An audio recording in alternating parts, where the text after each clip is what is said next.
Nos Ujú. faltó alguien dentro del campo de juego que lea el partido, darle alguna solución y decir, juguemos de esta forma. Claro que es complicado porque son jugadores jóvenes. Ujú. Marcelo tiene que darse cuenta de que el único requisito que necesita la selección para estar ahí es el rendimiento. Esa es la clasificación del 94 va a ser única. Clasificó Brasil, Colombia, Bolivia y Argentina. Era pues complicado clasificar al mundial. No puedes poner, digamos, Chichi Romero, Echeverri y como no están los dos, Valdivieso. Estás presentando un equipo con bastante talento, pero sin ninguna marca. Buenas tardes amigos de Ostream, el canal digital del portal oxígeno.bo. Estamos aquí con nuestra segunda entrevista deportiva y estamos muy orgullosos de tener al eterno capitán de la selección boliviana, una leyenda del fútbol boliviano y uno de los máximos referentes del Club Bolívar. Don Carlos, bienvenido a este programa de Ostream. Muchas gracias, César. Un gusto compartir contigo, amigos de Streamer Oxígeno. Un gran saludo. Aquí para poder hablar un poquito de fútbol, de lo que pasa con nuestra pasión del balompié nacional. Definitivamente, don Carlos. Bueno, este es nuestro segundo programa de Ostream. El primero tuvimos a don Oscar Villegas, el director técnico de la selección, y lo hemos desafiado. Lo hemos desafiado a ser el once ideal de la selección boliviana. Y en esta ocasión a usted le tenemos un desafío similar, pero distinto. Pero eso va a ser un poquito más adelante. Me gustaría empezar con algunas preguntitas, don Carlos. Con mucho ¿Parece gusto. bien? Y Adelante. bueno, usted es un jugador referente del fútbol boliviano, un jugador leyenda, capitán de la selección en el Mundial. Pero ¿cómo inicia Carlos Borja en el mundo del fútbol? Bueno, mira, la verdad que no había ningún pensamiento para dedicarme al fútbol. O sea, evidentemente he tenido condiciones porque mi mamá era basquetbolista, me llevaba siempre con ella cuando practicaba el básquet. Y yo era buen basquetbolista, pero sobre todo era buen atleta. Me gustaba mucho el deporte. Entonces, así como jugaba básquet, jugaba fútbol, estaba en atletismo, estaba en ciclismo, hacía natación. En realidad, el deportista de antes era pues multidisciplinario. Ujú. En mi colegio, representado en todas esas disciplinas y obviamente tenía condiciones para el fútbol. Pero también por eso digo, y por experiencia, que de una madre deportista es seguro que el niño va a ser también deportista, porque la mamá va con su hijo a hacer deporte. En cambio, el papá más va con los amigos que con el niño, ¿no es cierto? Entonces, por esa experiencia es que digo que cuando una mamá deportista, el niño también va a ser deportista. Entonces, he tenido condiciones para el fútbol, he estado representando a mi colegio, yo soy salesiano del Colegio Don Bosco, entonces he representado a mi colegio, pero jamás me había imaginado, digamos, dedicarme al fútbol. Ujú. Y mucho menos en mi casa, mis papás, o sea, la prioridad era el, El el estudio. estudio, el estudio y así era. Entonces, la vida tiene casualidades y creo que el destino está marcado para lo que uno va a hacer. Ujú. Entonces, yo fui a estudiar el último año a la Argentina, vuelvo a Bolivia, se clausura la universidad. Entonces, mi papá, que era amigo de un coronel que era presidente del Club Litoral, le dice que yo jugaba al fútbol. Entonces, fui a entrenar con Litoral y me quedé, pues, ahí en Litoral, me quedé en Litoral. Antes ya había entrenado con el equipo de Aurora y porque un amigo de barrio era dirigente de la Aurora y Ujú. también me llevó. Entonces, había esa disputa entre Aurora y Litoral y al final como mi papá se comprometió con el No en general. general, así que de esa forma fui jugador del Club Litoral. No Mm. sabía nada de pases, no sabía que a los jugadores les Ujú. pagaba nada. Y ahí pues recibí mi primer sueldo y yo feliz, ya decía, Contentísimo. contentísimo por hacer algo que a mí me encantaba, que era el deporte. Vaya pelota. Feliz, entonces ese año fui la revelación del torneo y salimos campeones. Entonces, el técnico de nuestro, que era el profesor Rocabado, pasa a ser técnico del Club Wilstermann.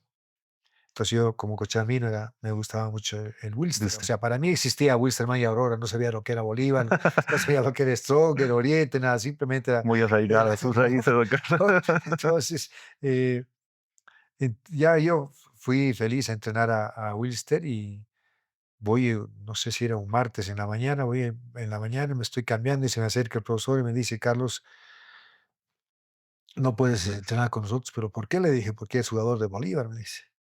Resulta que Litoral me había vendido a, A a Bolívar. Bolívar Antes, pues, no había lo que es ahora, que el jugador primero tiene que aceptar ir a un club, hacer Ujú. su contrato y después va. Antes, si el Usted ni club era enterado de sí, que estaban en ni negociaciones. enterado de que yo ya era jugador del Bolívar. Entonces, está hablando del año 77, hace 500 años. Entonces, mi mamá era profesora de educación física y la nombraron jueza de los bolivarianos del 77. Entonces, sí, yo, más que por el Bolívar, fui detrás de mi mamá, Ujú, ¿no? Y me llevan día domingo aquí a La Paz, me traen aquí a La ujú. Paz, y ese mismo domingo en la tarde debuto frente a Oriente. El mismo día que yo. El mismo día que llegué, debuto frente a Oriente, y de ahí nunca más dejé de ser titular en el Bolívar. O sea, usted De llegó y esa fue titular. Llegué, fue titular porque habría varios jugadores de Bolívar que estaban en la selección. Mire usted. Pero no se suspendió el campeonato. Llegué domingo a la mañana, era partido contra Oriente Ujú. en Temladerani, porque estaban refaccionando el Siles. Entonces jugué en la tarde Y se y, quedó. y jugué bien. O sea, jugué como normalmente jugaba en Ajá. Cochabamba. Jugué bien y de esa forma me quedé en el Bolívar. Se ganó, me imagino, Mm, el Ganamos a partido. Oriente, debuté yo y Y esa fue, y la ese fue, historia así ese empezó. fue el inicio de los 21 años en el Club Bolívar. Estaba De estaba escrito en su nombre, don Carlos. Estaba Su escrito, segundo apellido es ¿cierto? Bolívar. ¿Dónde más podía jugar Entonces, don de esa Carlos? forma de esa forma me quedé en Bolívar, hice mi carrera ahí, y ahora soy más bolivarista que ninguno, ¿no? O sea, Ah, que fue, digamos, como digo, cuando uno creo que el destino está marcado para que para que totalmente, uno tenga que hacer las cosas que el futuro te depara. totalmente, don Carlos. Y Sí. bueno, le voy a hacer un poquito de fútbol solo por esta pregunta. ¿Era buen estudiante, don Carlos Borja? Sí, he sido muy buen estudiante, he estado becado un año en el colegio. Eh, Siempre exigía en mi casa Ujú. el ser buen Buen alumno, estudio. sí. Eh, Eso sí, he sido un travieso, o sea, he sido buen alumno, pero también he sido un travieso, ¿no? ¿Alguna Pero travesura que se sí, acuerde, don Carlos? tantas travesuras. Había pues en un árbol, no sé cuál es el nombre original, cuál es el nombre científico de ese árbol, Ujú. pero nosotros en Cochabamba decíamos pedo alemán. ¿No? Que se sacaba era una bolita así, que se botaba, Y se salió lo mojaba con algo y era un olor, pues, sí, no se podía aguantar. Entonces, nosotros poníamos en el curso con la idea de que por el olor todo salga. nos iban a sacar, pero vino el profe de matemáticas y nos cerró y se quedan ustedes ahí adentro, todos ahí adentro con Con el tremendo olor. olor, sí. Carlos. Después me hacía crecer el pelo no nos gustaba ir a los desfiles, pues, Ujú. porque el colegio Don Bosco antes tenía un traje beige, Ya, con su saquito, su pantalón beige, camisa blanca y el escudo aquí en el pecho. del colegio Don Bosco, Ujú. y el escudo del colegio Don Bosco tiene una especie de tea, ¿no? Y nos decían los heladeros, por eso, ¿no? Como que íbamos casi de blanco, no se notaba que era beige, entonces decían los heladeros y Ujú. se burlaban, entonces nos hacíamos crecer el pelo y los que estaban con pelo largo no iban al desfile. Y Así así trataba de así librarse esas de los desfiles. así me libraban de los desfiles. Carlos, bueno, volviendo ya un poquito a la etapa en el Club Bolívar, usted ha debido tener muchísimas ofertas, don Carlos, me imagino, a lo largo de toda esa carrera, pero nunca se movió del celeste, de la academia. ¿Por qué nunca emigró? ¿Por qué nunca dio ese paso, tal vez, de cambiar de club, tal vez de país, en las Porque no ofertas que... tenía el pensamiento, digamos, de los jugadores de querer ir a jugar afuera. O sea, yo con el hecho de jugar, yo ya me sentía feliz. Y además en una institución que desde un principio me acogió bien y me dio de todo, me dio las comodidades para poder jugar, me sentía contento, feliz. Entonces no había necesidad de que por unos pesos más, unos pesos menos Ujú, tenga que ir afuera. Estaba contento acá. Y cuando uno está contento con algo que está haciendo, pues de por sí las cosas le salen mejor. Es por eso de que evidentemente tengo o propuestas de muchos equipos. Desde mi primera Copa Libertadores, que nos tocó jugar frente a Olimpia y Sol de América, marqué un gol en el Paraguay y ya Olimpia ya quiso llevarme a Paraguay. Entonces yo tenía 17 años, y Mario Mercado dijo que no. no, Se opuso don Mario Mercado, como unas 3 veces se opuso don Mario Mercado, pero también si hubiese aceptado yo, tampoco tenía la intención de irme, ¿no? Y mucho menos después de que ya me casé, tuve mis hijos, era ya más complicado porque preferiría la estabilidad de mis hijos en su colegio, sus amigos, todo eso, y estar mejor como familia. Entonces, eh, la última propuesta fue irme a Corea del Sur antes del Mundial, Corea. ¿no? Justo un Claro, rival, claro, ¿no? justo el Justo uno de rival los y rivales. además, con muy buena retribución económica, pero ahí también dije no, porque para ir 1 año o 2 años y Ujú. mover a toda mi familia y que mis hijos se desliguen de sus amistades, de todo eso es complicado, así que me quedé en Bolívar y siempre estuve en el Bolívar y siempre estuve cómodo y tranquilo en la institución celeste. ¿Alguna vez le llegó la oferta para cambiar de vereda, don Carlos? ¿Le llegó la oferta de Chumani? Mira, hubo un tiempo, a los primeros años creo que fue, hubo un rumor de que iba a haber un trueque, que yo vaya a Strongest a Ujú, cambio de, yo vaya a Strongest y un jugador más, como yo recién estaba iniciando, que vaya yo a Strongest como jugador más a cambio de Eduardo Angulo, que era una figura del Strongest y ujú. también a nivel nacional. Pero ahí salieron los hinchas, hicieron un escándalo que no debían venderme, que esto, que el otro. Ese fue el rumor. Pero también antes de que venga al Bolívar, yo tenía un amigo, bueno, no, un conocido en Cochabamba, Ujú, que era el profesor Vázquez. Y además, Ovidio Mesa siempre venía por el barrio, vivía por la Ayacucho y Mayor Rocha en Cochabamba. Entonces, Ovidio Mesa, que era figura y capitán del Strongest, venía y yo jugaba en la calle y me veía jugar. Y nos hicimos así como amigos y me dijo, vos tienes que irte a jugar a La Paz, estás perdiendo el tiempo acá. Yo era changuito todavía, bien. pues. Llegué a La Paz y ahí él se encargó de que yo venga aquí a La Paz. Y ahí llegué al entrenamiento y era pues ¿Cuántos ya años habrá tenido? 16 años más o menos, ¿no? Y me presenté me llevó como profesor Vázquez, me llevó y me vio el técnico y me dijo, no, es muy changuito para el Strong. Entonces, de esa forma fue que yo tampoco no tenía Pretensión, ninguna pretensión de quedarme, nada, porque yo fui porque por el consejo. por el consejo, por la amistad y por saber qué significaba, digamos, el fútbol, porque tampoco estaba decidido a jugar fútbol, más estaba dedicado a mi colegio y a divertirme y en mi casa era pues jamás mi papá era bioquímico farmacéutico. Mi papá ni inclusive cuando estaba en el Bolívar ya tienes que dejar el Bolívar, tienes que volver a estudiar, decía. Sí. Así. Entonces, de esa forma que nunca, digamos, en mi casa habían pensado, digamos, en que me dedique al fútbol. Claro. Lo que Pues se fue, perdió el Tigre por el entrenador, ¿ah? así fue mi llegada a Bolívar. No, Este, pero llegué creo que al equipo justo para mi carácter, para que me sienta cómodo y a la que, digamos, me entregué con alma, vida y corazón. era su destino, don Carlos. Sí, Creo que era su destino no había después de otra, tanta no había otra, ¿no? de tanta vuelta y experiencia. Y precisamente hablando de ese Bolívar, sobre todo de antaño, que se le decía la academia, porque no solo ganaba, ¿no? Ganaba, Gustaba, gustaba, sí. jugaba muy bien al fútbol. Era las 3 G, gustar, ganar y golear. Exactamente. ¿Usted ve que el Bolívar actual sigue siendo esa academia, don Carlos? Los tiempos han cambiado, ¿no? Hace mucho tiempo que la hinchada reclama un mejor fútbol al club, a pesar de tener los mejores jugadores, y creo que yo c no ha dejado de ser la academia, ¿no? Ujú.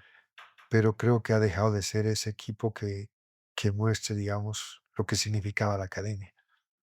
Yo creo de que tenemos que recuperar esa forma de jugar, tenemos que recuperar ese estilo y sobre todo recuperar la hegemonía de los campeonatos a nivel nacional. Creo que Bolívar en la época que me ha tocado jugar ha monopolizado prácticamente los títulos a nivel nacional. Local, sí. Entonces, el producto de qué? De la visión de la dirigencia a través de don Mario Mercado, que para mí ha sido el mejor dirigente boliviano, y ha logrado conjuncionar a los mejores jugadores de Bolivia, sobre todo nacionales, y trayendo extranjeros de selecciones, de jugadores de selección. Entonces era un Bolívar que tenía muy buen fútbol, era competitivo y además era reconocido a nivel internacional. Creo que eso hemos ido perdiendo paulatinamente. Y no solamente Bolívar, sino el fútbol Boliviano en boliviano general. en general. Yo pensé que después de la clasificación al Mundial iba a ser un punto de inflexión para nuestro fútbol, Ujú. pero más bien hemos ido involucionando y uno dice, ¿hasta dónde vamos a caer? Y yo creo que hemos reaccionado un poco con esta selección, porque cuando vos llegas al fondo, ahí tienes un lugar donde Empezar a levantar. empezar a levantar. Ujú. Pero si continuamente vas cayendo, no sabes cuál es el fondo, continuamente vas bajando, vas involucionando en todo. Entonces yo creo que a partir de lo que hizo esta nueva generación con la selección, espero que nuestro fútbol despegue nuevamente y podamos encontrar mejores horizontes para la proyección de nuestro fútbol. Pero ¿por qué cree que ha sido esta involución del fútbol? Hemos llegado al mundial, por ahí uno de los picos más altos o el pico más alto de nuestra historia. En 97 salimos subcampeones de América, que es el último gran logro que hemos tenido. Sí. Es una realidad. Y después todo, Y todo yo fue creo para. que hemos fallado todos sabemos el diagnóstico de nuestro fútbol, todos, pero nunca hemos hecho las cosas bien. Ujú, Trabajo en divisiones menores, torneos más competitivos, torneos mejor organizados, dirigencia dedicada al trabajo por el fútbol, periodistas con mayor capacidad de realismo en sus aseveraciones y los hinchas que sean exigentes, porque si digamos, la hinchada no es exigente, el ujú. jugador se acostumbra a jugar como le da la gana. En cambio, cuando tienes una hinchada exigente que te exige en cada momento a hacer un buen A fútbol, pelear cada pelota, claro, como se estás dice. obligado a presentarte en las mejores condiciones dentro del campo de juego. Nosotros en esa época, las épocas son distintas, no Ujú. quiero hacer comparaciones, simplemente cuento lo que pasaba antes. Eh, Empatábamos un partido acá, no salíamos 3 horas del camarín porque nos insultaban de todo. No jugabas bien, igual. Peor perder el clásico, digamos, ¿no? Nos decían de todo y te decían de todo. No les importaba si eras de 17 o de 40 años, no. O sea, tenías que responder a lo que pedía la hinchada y esa exigencia te obligaba a mejorar. Ujú. Esa exigencia te obligaba a mejorar. El traer mejores jugadores de afuera te obligaba a estar al nivel de esos jugadores para ser competitivo. Entonces, eso hacía de que mejores el nivel del fútbol y mejores la exposición de todos los jugadores nacionales. El traer buenos técnicos traía nuevas ideas del comportamiento táctico, técnico, del trabajo técnico y te obligaba a estar en buen nivel, cosa de que no sucede ahora, ¿no? Ujú. Hasta el propio periodismo, que sea el periodismo que tenga conocimiento y sea más incisivo en las apreciaciones, que no se deje llevar por el fanatismo y porque un jugador juega bien un partido y dice que Ya hay que no. venderlo a Europa y lo ensalzan y después ese jugador de haber recibido tantos elogios, viene el próximo partido con una presión extra. Ujú. Entonces no lo dejan desarrollar naturalmente como debiera ser. Más bien que esta última generación que ha jugado con Oscar en esta selección ha tenido la capacidad de responder a las exigencias de la selección y yo creo que han hecho un buen papel. Entonces hay que dejar una evolución normal, o sea, resaltar que es un buen jugador, pero que tiene mucho por progresar. Y cuando esté en su mejor nivel y que haya tenido un recorrido regular durante su carrera, entonces sí hablar de que es un jugador que sí puede jugar afuera, ¿no? Perfecto. ¿Hay conformismo hoy en día, más conformismo que antes, o es pesimismo lo que no, lo que vivimos? Y yo creo que hay un poco de las dos cosas. Conformismo porque vemos un equipo que no juega bien y salimos inclusive aplaudiendo porque eso es lo Ujú. que tenemos. Es ahí donde tenemos que exigir que el jugador tenga que jugar mejor, o sea, la expresión la expresión de descontento del hincha es la silbatina, Ujú. ¿no? No creo que el insulto, digamos, sea una cuestión motivante en el fútbol, pero sí, digamos, una silbatina de tal manera que el jugador se dé cuenta de que las cosas no No están están haciendo saliendo bien, bien. ¿no? Entonces, de que tiene que mejorar. Ujú. Eso el hincha tiene que exigir en todo momento un buen fútbol a su jugador porque al final de cuentas el jugador tiene que ser comprometido con su profesión, tiene que cuidar su cuerpo, que es el instrumento con el cual trabaja y que además tiene que demostrar que está en buenas condiciones. Entonces, jugador tiene que ser disciplinado, honesto consigo mismo. Estar en un buen estado físico es una obligación del jugador, no es una obligación del preparador físico. El preparador físico te pone en buenas condiciones, pero estar bien físicamente es una obligación del propio jugador. Si yo estoy bien físicamente, voy a responder con mejores respuestas a las exigencias de cada partido, tanto física como técnicamente. Y sobre todo la mentalidad, ¿no? Uno tiene que tener carácter, personalidad, y eso, y ahí nacen los líderes. Exacto. Aquel que es líder tiene que mostrar carácter, personalidad en todo momento y reconocer las derrotas como fueran y las victorias que sea un incentivo para seguir mejorando. Exacto. Y creo que esa mentalidad es un poco también lo que nos ha se ha ido perdiendo en el estilo boliviano, el jugador boliviano. Creo que hemos ido perdiendo bastantes cosas, ¿no? Las ganas de ir mejorando, eh, y nos hemos y no solamente el jugador, yo creo que desde la cabeza del fútbol mundial, desde la FIFA, al fútbol se lo ha mercantilizado, pero de una manera exagerada, o sea, creo que no hay una multinacional que sea tan millonaria como la FIFA. Para la FIFA es recaudar dinero, recaudar dinero, recaudar dinero. Ahora le interesa, digamos, la calidad del espectáculo, ¿no? Eh, Generan un mundial. Cuando vas al mundial, supuestamente van las mejores selecciones. Ahí van las selecciones, las mejores selecciones. Pero el hecho de ampliar la 48 participación a equipos ahora. 48 equipos, ya estás desvirtuando un campeonato que de por sí es la élite del fútbol. Estás desvirtuando. ¿Y todo por qué? Por tener mayor ingreso económico, Ujú. no por otra cosa. Exacto. Entonces, y lo mismo está sucediendo aquí, lo mismo sucede en los torneos Como hemos locales, ¿no? Libertadores, etcétera. Copa Libertadores, todo eso. Entonces, que juegan 6 equipos en la Sudamericana, están ampliando más la Ujú. Copa Libertadores, y ya no le están dando esa importancia que tiene la calidad en el fútbol y que a campeonatos que tienen que ir los mejores, para clasificar tienen que ir los mejores, porque todos van seis a la Copa Sudamericana, van 3 a la Y no logran a competir. y lamentablemente nosotros, los bolivianos, los equipos bolivianos, no estamos compitiendo, Exacto. ¿no? Si bien la selección ha tenido un buen papel, pero hay, pues, diferentes análisis respecto a por qué le ha ido bien a la selección. Entonces, es otro capítulo aparte. Ujú. Entonces, ¿por qué no se irradia, digamos, lo que hizo la selección con los clubes? Porque nuestro torneo no es competitivo. Sí. Y si vas a un partido de fútbol y ves no sé, pues, a lo mucho irán 1000 personas, mil Mm. quinientas personas. Un clásico con 10,000 personas, ¿cuándo se ha visto? Pues, cuando jugamos nosotros. No, siempre ha estado lleno. Estadios repleto. Copa Libertadores, el último de Copa Libertadores aquí de Bolívar, no han llegado Contra la Guaira. ajá, no han llegado ni 10,000 personas. Ujú. Cuando jugábamos nosotros, comento nada más, hemos roto la asistencia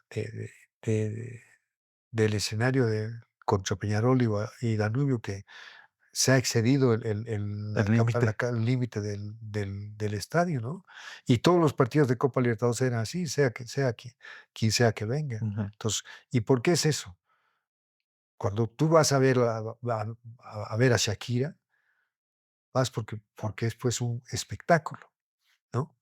Pero cuando ves a algún cantante que sea un desastre, no va nadie. Exacto. Y eso es lo que pasa en el fútbol. Cuando ves buen fútbol, seguramente va a estar lleno. Genera expectativa, genera pasión, genera lo que todo hincha quiere con su equipo, ¿no? Que juegue bien, que gane, que esto, que lo otro. Pero si ves continuamente partidos mediocres, partidos que no Sin captan la ritmo, atención, sin sin ritmo, nada, ujú. entonces es muy difícil que puedas generar, digamos, la afluencia del público. Exacto. Y bueno, la organización tampoco ayuda, ¿no? El torneo empezó en abril, Pero ahora eso, eso el es, eso mundial no es, se va a eso es jugar. parte, eso es parte de, de nuestro fútbol. Partidos, campeonatos mal Malestos. hechos. Campeonatos que se mueven a la mitad del torneo, se genera otro campeonato de repechaje de aquellos que no han clasificado. Con la con el pensamiento si será cierto o no será cierto de que están haciendo ese campeonato para que un jugador pueda entrar a la selección, digamos, ¿no? Entonces, con todas esas conjeturas, eh, no le dan seriedad a nuestro fútbol. Ujú, ¿Cómo puede ser de que a la noche, de la noche a la mira, el año pasado se hace una denuncia de que los árbitros son corruptos, los jugadores son corruptos, los dirigentes que han amañado partidos, y una serie de cosas, y donde se dice que se va a investigar, todo ujú. eso. Que hicieron un show, que el Hasta campeonato, vulneración de identidades, a don ver, Carlos, que todo es eso, ¿no? increíble. Entonces, y resulta que no pasa ni un mes y de la noche a la mañana todos son santos. Siguen siendo los mismos actores, los Ujú. mismos árbitros, los mismos dirigentes, los mismos jugadores. Y aquí no ha pasado Y aquí nada. no ha pasado nada, o sea, se han santificado en 2 meses, o sea, nuestro fútbol se ha vuelto limpio en 2 meses sin hacer nada, así, con los mismos actores. Entonces, en ese contexto es muy difícil, digamos, poder tener un desarrollo real. Hace 35 años que fue la clasificación al 32. 32 años que fue la clasificación al mundial, no hemos hecho nada. Yo pensé que a partir de esa clasificación, Bolivia iba a estar presente en la mayoría de los mundiales, iba a estar O por por lo lo menos menos en compitiendo para semifinales, llegar. compitiendo en Copa América, que esto, pero cada vez peor, ¿no? Totalmente. Entonces, ese es el trabajo que le corresponde a la dirigencia y también a los hinchas a exigir en todo sentido. Ujú. Y a entrar un poquito a la parte final de las preguntas para entrar al desafío. ¿Qué le faltó a Bolivia en el repechaje? A ver, yo estuve en ese partido. eh, Exageramos mucho los centros, ¿no? Exageramos los centros. Lo vi a Miguelito Terceros querer gambetear por la banda, Ujú. mientras él quería gambetear 1 a 2, ya todo el equipo Ya estaba, se acomodaban. estaba bien, bien ordenado, bien acomodado, y sabían que esa jugada iba a terminar por el centro. Por otro lado, lo mismo, o sea, desbordaban y además los centros malos, o sea, no sé, yo creo que tal vez no estuvieran en su día al dar los centros, Ujú. pero había 2 centrales que eran grandotes y además que iban muy bien arriba.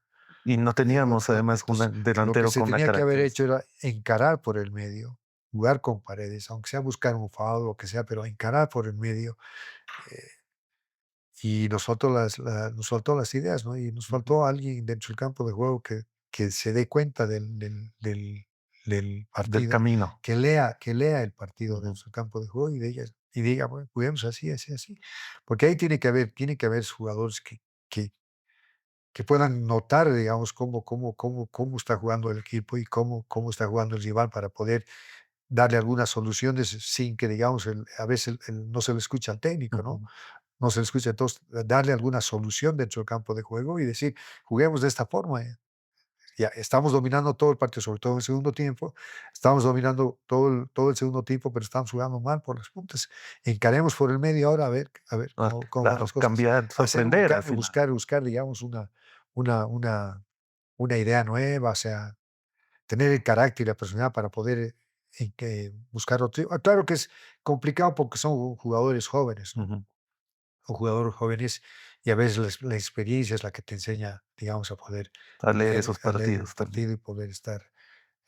Pero yo creo que lo que hizo la selección, después de haber sido, digamos, descartada o desahuciada para el Mundial, creo que por lo menos llegó Bueno, a renació por la ilusión, claro, o ¿no? Que es sea, algo se que nos hace la mucho tiempo ilusión, no la esperanza teníamos. de poder estar por lo menos en un repechaje. Sí. Exactamente. ¿Debe seguir Oscar Villegas? Yo creo que sí. Yo creo que Oscar tuvo la valentía de jugar con jugadores jóvenes y de esta forma darles la posibilidad de tener una selección joven a partir de ahora. Bueno, la última pregunta, que ahorita hablábamos un poquito de los centros y todo eso, y me vino a la mente unas polémicas declaraciones que seguramente ha debido escuchar de Marcelo Martins, ¿no? Que él hablaba precisamente de que se tiró mucho centro y no había alguien que los cabecee. Y él se autodenominó el mejor jugador, una leyenda del fútbol boliviano. ¿Qué le genera a usted esas declaraciones polémicas por donde se las vea? Bueno, cada uno tiene pues un pensamiento respecto a lo que es en la vida, ¿no? Si él se considera una leyenda, sea su, su, Su su, criterio. su percepción. La cuestión es qué piensa la hinchada, qué piensa la gente, ¿no? Yo creo que además, está fuera de lugar la declaración porque Marcelo Martins se pone mejor físicamente para este último partido y el repechaje fue hace 20 días y eso, más o menos 20 días. Sí, de las 3 semanas, sí. Y entonces Marcelo no estaba pues en condiciones físicas para poder responder a un partido. Pero bueno, también son decisiones del técnico, ¿no? Y creo que Marcelo tiene que darse cuenta de que a veces el tiempo es inexpugnable para todos. El tiempo es inclemente para todos. El paso de los años nadie lo puede detener. Ujú. Entonces, yo quisiera estar en esa situación de jugar un partido clave, pero pues el paso del tiempo es absoluto, Nos agarra a ¿no? todos. Así que muestre ahora que pueda estar, tiene la oportunidad de seguir jugando, todo eso, Ujú. entonces que muestre, porque yo creo que el único requisito que necesita la selección para estar ahí es el rendimiento. Y a mí me sorprendió, digamos, la actuación de Oscar, porque yo siempre he dicho y mantengo todavía, a pesar de que Oscar no fue por ese camino, yo digo que los mejores jugadores tengan 15 o tengan 40 años son los que tienen que estar en la selección. Ujú. Porque, a ver, la selección es la elección de los mejores jugadores en su momento para que nos representen y consigan resultados, ¿no? Eso es. Entonces, Oscar tuvo confianza en jugadores jóvenes porque había jugado con ellos, había trabajado con ellos. Entonces, hay que reconocer esa valentía y felizmente las cosas le salieron bien y tiene que seguir por ese mismo camino, ¿no? Bueno, son los que lograron ilusionarnos. Claro, Al son, final, son los que afrontaron el desafío en su momento. ujú. Y bueno, quedaron a un partidito de vivir algo que usted vivió, que es jugar un mundial. Que, Y Lucho Cristal algunas me decía, jugar el partido inaugural de un mundial más o menos tiene la misma sensación que jugar una final, porque es el único partido, todo el mundo te está viendo. ¿Usted lo vivió así ese partido? yo digo ese partido de Bolivia va a ser irreproducible, porque se han dado tantas cosas. A ver, Bolivia inaugura el Mundial. Bolivia juega en Estados Unidos, un país que no es futbolero, pero sin embargo ha sido uno de los mundiales más televisados, más vistos por el mundo, Ujú. ¿no? Hasta ahora es el más visto por el mundo. Una Bolivia que inaugura frente a un campeón mundial, ¿no? Frente a un El campeón vigente mundial, claro, campeón mundial. vigente campeón mundial. Y además, ahora ya no es frente al campeón, o sea, es es El anfitrión. al anfitrión. Ujú. Entonces, todas esas peculiaridades ya no van a estar. Entonces, por eso digo que la clasificación del 94 va a ser única. Más allá de que posteriormente, ojalá, y tengo la seguridad de que Bolivia clasifique, va a ser distinta, pero Bolivia la clasificación del 94 va a ser única, por esas condiciones, por esas peculiaridades, como dije. Y el mismo proceso, ¿no? Sí, De ganarle a Brasil por primera vez en la historia además, de la a ver, eliminatoria. en, un- en una En una eliminatoria donde solo clasificaban 4 y al repechaje se fue Argentina, ¿no? O sea, clasificó Brasil, Colombia, Bolivia y Argentina, Mediante el repechaje mediante el argentino. repechaje. Entonces, eh, era, pues, complicado clasificar al mundial, era Ujú. complicado clasificar al mundial. Claro, Sí, y tuvimos una por eso tu son leyendas. tuvimos una selección realmente competitiva y a la cual me siento orgulloso de haber pertenecido a eso no por la clasificación, sino por la forma en que jugaba ese equipo, por la forma en que jugaba ese equipo, por la mentalidad que tenía y porque formamos el carácter y temperamento en base a situaciones complicadas que nos tocó pasar en toda la fase de preparación. Ujú. Bueno, era una selección que jugaba bien al fútbol, como Bolívar ha jugado en su historia, Sí. y ahora eso me da pie al desafío, don Y Carlos. además en esa selección había como 8 jugadores de Bolívar, ¿no? Era la base de Bolívar, Sí. ¿no? Solo puede elegir jugadores de Bolívar con los que haya jugado. Y yo, jugadores que haya visto, pero realmente en la cancha. Yo te voy a nombrar algunos arqueros que están por encima de lo que tú me dices. Entonces, yo soy más de esta nueva era, Ya, digamos, está y bien. eso va a ser mi desventaja también, tal vez. No puedes poner, digamos, Chichi Romero, Echeverri, y como no están los dos, Valdivieso. Entonces, Hay que respetar las posiciones. Estás presentando un equipo con bastante talento, pero sin ninguna marca.